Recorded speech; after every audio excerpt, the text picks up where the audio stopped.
the rest of the story.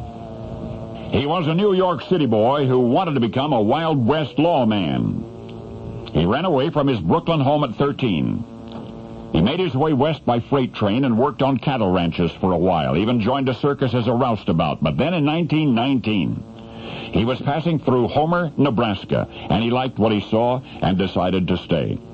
Now he's in his late 20s. His first job in Homer was painter, paper hanger, and he was not very good at it. But soon he met and fell in love with a local grocer's daughter, Kathleen, and he confided to her his dream was becoming a lawman. He wanted to be a lawman. Well, dreams do come true in Homer, Nebraska. That same year, he and Kathleen were married, and the next year, he, Richard James Hart, became town marshal. And that's where our story begins, really. A true tale that few have heard, the saga of Two-Gun Hart, H-A-R-T. Now, this is the Brooklyn boy, remember, who ran away from home when this century was still young. A 13-year-old New Yorker who fled the city and traveled west, eventually to become Richard James Hart. Two-Gun Hart, lawman. He wore a pair of .45s at his hips, and so was known as Two-Gun. And he was good with those weapons, they say. Even early in his career as Homer, Nebraska's town marshal, after a couple of years, that town wasn't big enough for the one of him. He became a state sheriff and then a special officer for the Indian Service. This was the Prohibition era. The bad guys were selling liquor to the Winnebago and Omaha tribes. Two-Gun Hart was among the investigators. During those years, he chased bootleggers from Sioux City, Iowa to Coeur d'Alene, Idaho. And when the going got tough from time to time, life or death tough, that pair of .45s always won.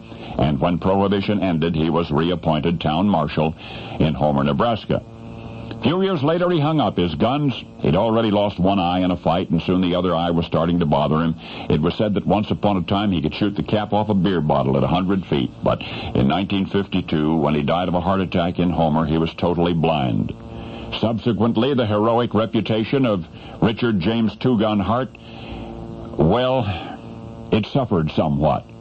In fact, now it may be told that he did not retire voluntarily from his job as town marshal. He was fired.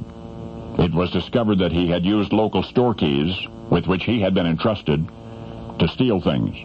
And there was another secret closely guarded by Two-Gun Hart, something that not even he realized until long after his dream of becoming a lawman had come true. For during the years of Prohibition, while Two-Gun Hart was battling bootleggers, sometimes brutally, the kid brother he never really knew was one.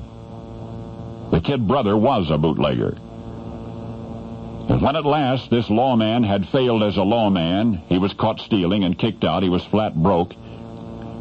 It was then that he notified the family which he had abandoned as a boy, the relatives with whom he'd had no contact in 4 decades, and thereafter his bootlegger brother supported him.